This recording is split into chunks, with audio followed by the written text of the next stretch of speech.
dhalli namaa erga hawaasummaan jiraachuu jalqabees maloota odeeffannootti wal jijjiiru maladhee daandii dheeraa deemuun odeeffannoo waliif dabarsuu darbee maloota fooyya'an akka barreeffamaatti dhimma ba'uunis haala jiruuf jireenyaa fi muuxannoo isaa waliif galaa barreeffamaan waliif dabarsuu darbee argannoowwan haaraa rakkinni isaaf argamsiisetti dhimma ba'uun hanga odeeffannoo garaagaraa maloota teekinooloojii adda addaatiin waliif dabarsuutti gahee jira. Maloota teekinooloojii quunnamtii odeeffannoo amma irra ga'eef gufaatii isa quunnaman gara carraatti jijjiiruun itti fayyadamaa argannoowwan kanneen fooyyessuun jabana isaa injifataa jira dhalli namaa. Maarree akka naannoo Oromiyaattis maloota teekinooloojii quunnamtii odeeffannoo kanneen hojiirra oolchuuf bara 1996 ijaarsa dandeettii jalatti hundaa'uun hojiiwwan taaqaa'oo muraasaan kan jalqabame yommuu ta'u bara 2001 irraa eegalee ammoo eejensii taaqaa'oo Oromiyaa ta'uudhaan of danda'ee hundaa'e. Ergasiis hojiiwwan ga'umsa itti fayyadama teekinooloojii irratti hojjetamaa kan ture yommuu ta'u baruma sana irraa eegalee moosaajii fuguga jedhamu kan afaan Oromoo barreessuuf tajaajilu misoomee hojiirra akka oolu taasifamee ture jira. Eejensiin taaqaa'oo bara hundeeffama isaa irraa eegalee hojiiwwan manneen hojii naannoo keessatti hojjetaman awutoomeet gochuuf hojimaatni manneen hojii naannoo filatamanii irratti dhaabbata mootummaaf miti mootummaatiin akka hojjetamu taasifamaa tureera. Muuxannoowwan gaarii biizines awutoomeeshin keessatti argame irratti hundaa'uudhaan bara 2006 irraa eegalee akka naannootti ogeessotaaf leenjii kennameen bu'aanis argameera. Eejensiin taaqaa'oo hundeeffama isaa irraa kaasee hojiiwwan mootummaan naannoo Oromiyaa teekinooloojii quunnamtii odeeffannoo akka meeshaa guddinaatti fayyadamuun teekinooloojii kana naannoo Oromiyaa keessatti babal'isuudhaan dinagdee biyya keenyaa guddisuun hiyyummaa hir'isuu keessatti shoora olaanaa bahaa jira. Haaluma kanaan yeroo hundeeffama isaa keessatti hojiiwwan jalqabamanii turan keessaa akka fakkeenyaatti yoo ilaalle hojiiwwan ijaarsa dandeettii bal'inaan hojjetamuu kan eegale hanga seektaroonni mootummaa hundi isaanii teekinooloojiif mijataa ta'anitti hojii gurguddaan hojjetamaa jira. Ejensiin ICT ogeessotaaf hooggantoota hojii taaqaa'oo milkeessuu danda'aniif leenjii ijaarsa dandeettii fi hawaasa bal'aa naannoo keenyaaf leenjii bu'uuraa kompiitaraa wiirtuulee taaqaa'oo keessatti kan kennaa turee fi hojii hubannoo uumuu taasisaa jira. Gama biraatiin ammoo tajaajilli viidiyoo konfirensii isa tokkodha. Kanaanis waltajjii adda addaa hanga sadarkaa aanaatti ittiin dabarsuuf ni fayyada. Leenjii adda addaa giddu galeessa tokko irraa bakka adda addaatti ittiin tamsaasuun tajaajila isaa biraa yommuu ta'u kenna murtii dhaddacha naannawaa adeemsisuuf illee ni tajaajila. Gama biraatiin ammoo tajaajila suphaa meeshaalee taaqaa'oon kompiitara, piriintara, maashina faaksii, meeshaalee elektirooniksii fi kanneen biroo suphuunis ni tajaajila. Tajaajila sirni bulchiinsa odeeffannoo MIS biiroolee bulchiinsa mootummaa naannoof kenneen biiroolee 20 ta'aniif hojjetamee kan turedha. Sirnichi yeroo xumurames jijjiirama bu'uuraa adeemsa hojii jaabaa naannichaa karaa taaqaa'oon deeggaruun bulchiinsa gaarii naannichaa keessatti milkeessuuf hojjechuuf kan kaayyeeffate ta'uu ragaawwan arganne irraa hubachuun ni danda'ama. Kana waliin wal qabatee ejensiin taaqaa'oo Oromiyaa waliin gahinsa sararoota cimdaa waradaaniitii irrattis teekinooloojii yeroon heeyyamuun tajaajila viisaatiin tajaajila viidiyoo konfirensiif meel sarvarii akkasumas faayil sarvariin tajaajila akka kennaniif sararoota 36 manneen hojii sadarkaan jiraniif galchuun tajaajilli kennamaa ture jira.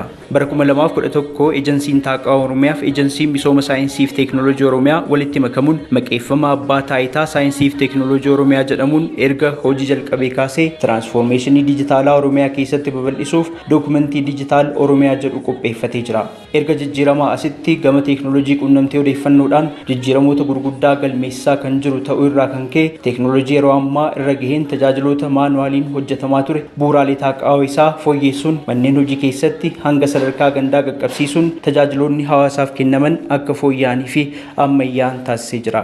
Haaluma kanaan tajaajiloota sadarkaa naannoo godina bulchiinsota magaalotaa fi aanolee irratti daanga'anii turan jijjiiramaan booda seektaroota tajaajila toorarraa oonlaayin tajaajila kennan hawaasa bal'aa sadarkaa gandaa jiru biraan ga'uun tajaajilli kennamu dhaqqabamaa fi qulqullina kan qabu akka ta'uuf sararoota VPN cimdaa waradaaniitii gosa sarara miidiyaa faayibar koopper viisaatii fi APN-dhaan galchuudhaan tajaajilli kennamu fooyya'aa jira. Baay'inni sararaa fi saffisa sararoota 36 meeggaabaaytii 0.5 hanga meeggaabaaytii 2tiin manneen hojii naannoo irraa hanga sadarkaan jiraniif galchuudhaan jalqabamee yeroo ammaa sararoota 2796 saffisa yookaan baandwiidzi giddugaleessaa meeggaabaaytii 15 irraan ga'uun tajaajila toorarraa oonlaayin sarviis akka dhiyaatuu fi tajaajila fooyya'aa ta'ee akka argamu taasifamaa jira. Naannoo keenya keessatti itti fayyadamniif babal'inni cimdaa waradaa neetii saffisa olaanaadhaan dabalaa kan jiru ta'uu isaa hubachuun danda'ameera. Kanaanis manneen hojii sadarkaa naannoo irraa kaasee hanga gadiitti bal'inaan cimdaa waradaa neetii fayyadamuun tajaajila isaan dhaqqabamaa gochaa jiran keessaa ejensiin galmeessa siivilii, ejensiin geejjibaa, biiroon lafaaf manni murtii akka fakkeenyaatti eeramu. Gama biraatiin abbaan taayitaa saayinsii fi teekinooloojii Oromiyaa nageenyummaa manneen hojii sadarkaan jiran eegsisuuf CCTV kaameraa diriirsuudhaan mooraan manneen hojii teekinooloojiin deeggaramuu akka eegamuuf hojjetamaa jiraachuunis muuxannoo gaariidha. Manneen hojii tajaajila toorarraa yookaan onlaayin sarviis tajaajila qabaniif infraastiraakchar isaanii mijeessuun bu'aawwan hawaasaaf argamsiise qaba. Baasii hin malleef akka hin saaxilamne taasisuun bu'aa isa tokko. Tajaajila si'ataa akka argatan jechuunis qisaasamni yeroo fayyadamtootaa akka hir'atu ta'uun isaas bu'aa kan biraa argamedha.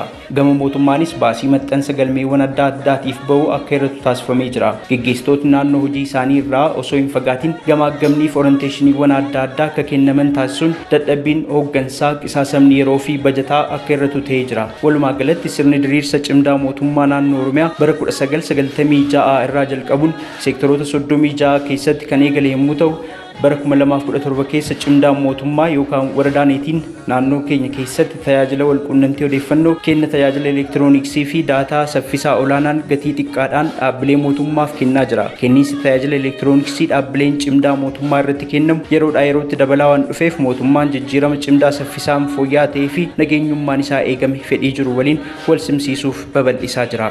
Gama biraatiin abbaa taayitaa saayinsii fi teekinooloojii Oromiyaa cimdaa waradaa neetii kana fayyadamuudhaan tajaajila viidiyoo konferensii ni kenna. Tajaajilli kun erga jalqabamee waggoota 10 ol kan lakkoofse yommuu ta'u yeroo dura jalqabame godinoota magaalotaaf aanota 20 hin caalleen kan jalqabamedha. Bu'aaf faayidaa tajaajilli kun kenniinsa tajaajilaa saffisiisuu keessatti qabu hubachuudhaan yeroo ammaa godinoonni 21, magaalonni 23 fi biirooleen naannootti argaman 30 ol, aanoleen 260 ol ta'an kutaaf istuudiyoo viidiyoo konferensii gaggeessuuf gargaaru qopheeffachuudhaan ittiin tajaajilamaa kan jiranidha. Tajaajilli kun haala addunyaan irra jirtu waliin tarkaanfachuuf kan dandeessisu teekinooloojiiwwan jabanaa addunyaan ittiin fayyadamaa jiru sakatta'uudhaan akka hojiirra oolan taasisaa kan jirudha. Yeroo dura kaameraawwan qulqullinni sagalee isaanii baay'ee gadi bu'aa kan tureen kennamaa turullee kaameraawwan Super HD fi kanneen biroo magaalotniif godinoonni hundi akka fayyadaman taasifamaa jira. Kana malees yeroo ammaa meeshaalee tajaajila viidiyoo konferensii kana gara moobaayiliidhaan fayyadamuun danda'amu kan gargaaru teekinooloojii jabanaa Avaya UC jedhamu wiirtuu daataa keessatti konfigar gochuudhaan kan hojiin jalqabame ta'uu isaati. Bara 2012tti namootni tajaajila viidiyoo konferensii argatan 19,316 yommuu ta'an waggaa waggaan lakkoofsi kun guddachuudhaan bara 2017tti garuu namoota 154,054 fi 200 ol ta'an tajaajilicha argatanii jiru.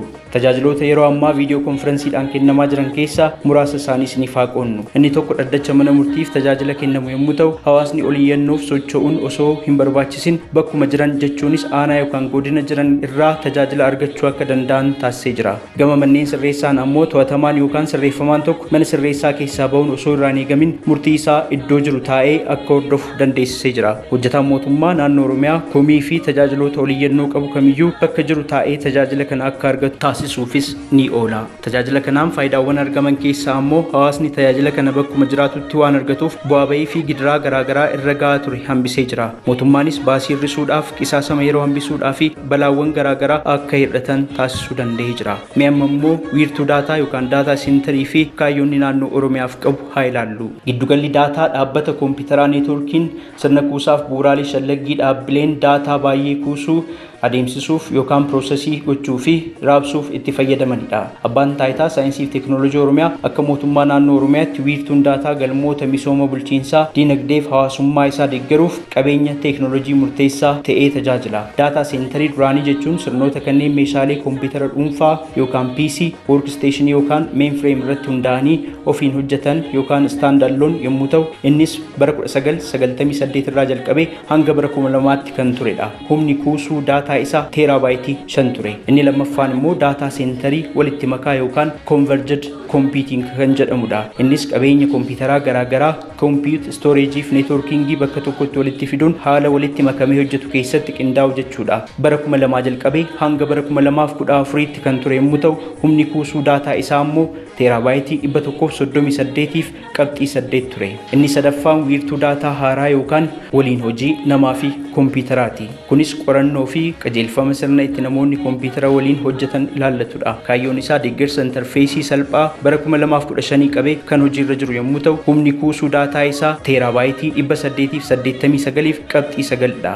Waliigala isaa yeroo ilaallu wiirtuun daataa bara 1997 ijaarsa dandeettii jalatti server room kan hundaa'e hanga bara 2015tti wiirtuu daataa traditional ta'een tajaajilaa kan ture yommuu ta'u, bara 2015 irraa jalqabee dhaabbilee mootummaaf tajaajila itti fe'uu fi kuusaa daataa marsariitii siistemootaaf aappilikeeshinoota adda addaaf tajaajila gahaa kennuuf mootummaan jijjiirama naannoo keenyaa wiirtuu daataa moojulara taayir 3 ijaaree hojii eegalchiisee jira. Wiirtuun daataa kun sa'aatii 24 torban guutuu tajaajila kan kennaa jiru. Dhaabbileen mootummaa hundi tajaajila elektirooniksii isaanii wiirtuu daataa naannoo Oromiyaa keessatti akka kuusan jajjabeessuun dhaabbilee mootummaa walitti hidhuuf odeeffannoo dhaabbilee daldalaaf uummata bal'aa waliin tamsaasuuf akka motora tiraansfoormeeshinii dijitaalaatti ni tajaajila. Abbaan taayitaa saayinsii fi teekinooloojii Oromiyaa akka naannoo keenyaatti tajaajila hoostingii bulchiinsaaf hooggansa siistemootaaf aappilikeeshinoota garaagaraa guutuu ta'een kennu eegalee jira. Egaa tarsiimuun dijitaalaa Oromiyaa guddina hawaasummaaf siyaas-dinagdee naannichaa saffisaan guddisuuf teekinooloojii quunnamtii odeeffannoo qixa barbaadamuun hojiirra oolchuun galma badhaadhinaa mootummaa naannoo Oromiyaa milkeessuudha. Kanaanis sirni bulchiinsa elektirooniksii sanadoota yookaan ragaalee qaama tooftaa bulchiinsa odeeffannoo waliigalaa keessaa isa tokko ta'ee milkaa'ina jijjiirama dijitaalaaf bu'uuradha. Galmi bulchiinsa elektirooniksii ragaalee yookaan sanadoota itti fayyadamina waraqaaf adeemsota harkifataa waraqaa fayyadaman hir'isuu fi dhumarratti ammoo guutummaa guutuutti hambisuu fi tarsiimuun dijitaalaayizeeshinii mootummaa jijjiirama naannoo keenyaa gahee naannoon keenya gabaa jijjiiramaa jiru kana keessatti taphachuu qabu kan akeekidha. Akka waliigalaatti dijitaalaayizeeshiniin adeemsa maanuwaaliin hojjetamu gara ofimmeessuutti jijjiiruu ta'ee bu'a qabeessummaa kan dabalu, baasii kan qusatu, hanqinoota raawwii keessatti uumaman kan xiqqeessuu fi carraa teekinooloojii haaraa fayyadamuuf karra kan banudha. Akka naannoo keenyaatti sanadoota biiroolee hedduu hammayyeessuun danda'amee jira. Sanada hojjettoota mootummaa naannoo Oromiyaa biiroo pabliik sarviizii fi misooma qabeenya namaa 600 ol ta'u dijitaalaa'ee jira. Kan bulchiinsota magaalaas akkasuma qindoominaaf gorsa dhaabbilee adda addaa irraa argame fudhachuudhaan siistemoonni 31 ta'an akka mana hojii kanaatti misoomanii jiru. Akka fakkeenyaatti siistemoota web based aappii fi mobile app misoomanii jiran keessaa sirna bulchiinsa qabeenyaa, sirna bulchiinsa odeeffannoo investimentii, sirna bulchiinsa odeeffannoo leenjii teeknikaaf ogummaa, sirna bulchiinsa odeeffannoo daa'immanii, sirna bulchiinsa odeeffannoo dargaggoof ispoortii, sirni galmeessaaf beeksisa qabeenyaa isaan muraasa. Inni biraan bara 2016tti sirna bulchiinsa odeeffannoo sagantaa ashaaraa magariisaa galmaan ga'uuf hojiirra kan ooledha. Abbaan taayitaa saayinsii fi teekinooloojii Oromiyaa sirna hooggansa dookumentii biiroo pabliik sarviiziif misooma qabeenya namaa Oromiyaa, mana murtii waliigalaa Oromiyaa, biiroo barnoota Oromiyaaf kanneen biroos fayyadamoo ta'anii jiru. Bu'aawwan siistemoota kanaan argaman muraasa keessaas ragaa manneen hojii ammayyeessuun saffisaaf qulqullina tajaajila mootummaa daran fooyya'ee jira. Tajaajila waraqaa maleessaa gochuu, baasii maxxansaa xiqqeessuun danda'amee jira. Dabalataan abbaan dhimmaa bakka jiru taa'ee haala salphaan tajaajila akka argatu deddeebii isaa xiqqeessee jira. Akkasumas manneen hojii haala salphaan ragaa fi gabaasa akka qindeeffatan gochuu irratti hojii bal'aan hojjetamee jira. Gama biraatiin ammoo piroojektota moosaajii misoomsuu qaama alaa waliin manneen hojii kan armaan gadiitiif sadarkaa olaanaaf teekinooloojii yeroon gaafatuun hojjetamaa jira. Ibsa moosaajotaa yookaan qabiinsaaf kenna tajaajila isaan ammayyeessan ilaalchisee hojiiwwan hojjetaman keessaa hamma tokko eeruuf sirna bulchiinsa tajaajilaaf odeeffannoo abbaa alangaa, sirna bulchiinsa odeeffannoo hojii dhabdummaa fi intarpiraayizii akkasumas sirna bulchiinsa piroojeektii caqasuun ni danda'ama. Waliin gahinsa odeeffannoo dijitaalaa waliin wal qabatee marsariitiiwwan yookaan weebsaayitii misoomsuun akka hawaasni irraa fayyadamuu danda'uuf manneen hojii tajaajilli isaanii dhaqqabamaa akka ta'us hojjetameera. Marsariitii misoomanii tajaajila kennaa jiran haga tokko caqasuuf weebsaayitii mana maree daldalaaf waldaalee magaalaa Shaggar, marsariitii yookaan weebsaayitii galmeessa siivilii Oromiyaa, marsariitii waajjira pireezidaantii mootummaa naannoo Oromiyaa, marsariitii waajjira caffee Oromiyaa, marsariitii kolleejjii poolisii Oromiyaa, marsariitii abbaa taayitaa saayinsii fi teekinooloojii Oromiyaa caqasuun ni danda'ama.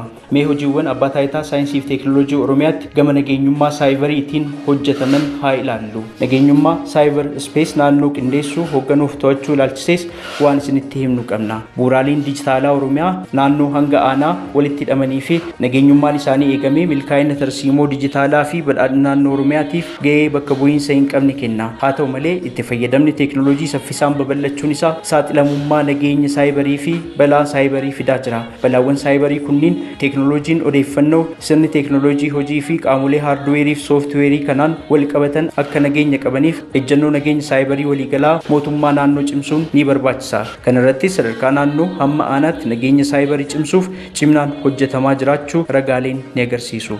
Abbaa Taayitaa Saayinsii fi Teeknooloojii Oromiyaa bilbila bilisaa kontaakti seentar hawaasni naannoo keenyaa sadarkaan jiru eeruu komiif odeeffannoo qabu mootummaan akka isa dhaga'uu fi sirreeffama ariifachiisaa akka taasisuuf mana hojii keenya bilbila bilisaa kontaakti seentar 9398 hundeessuudhaan uummatni naannoo sagalee isaa akka dhaga'amu taasisee jira. Hojiin kunis itti fufiinsaan kan hojjetamu biiroo Public Service fi misooma qabeenya namaa Oromiyaa waliin qindaa'uun irratti hojjetamaa jira.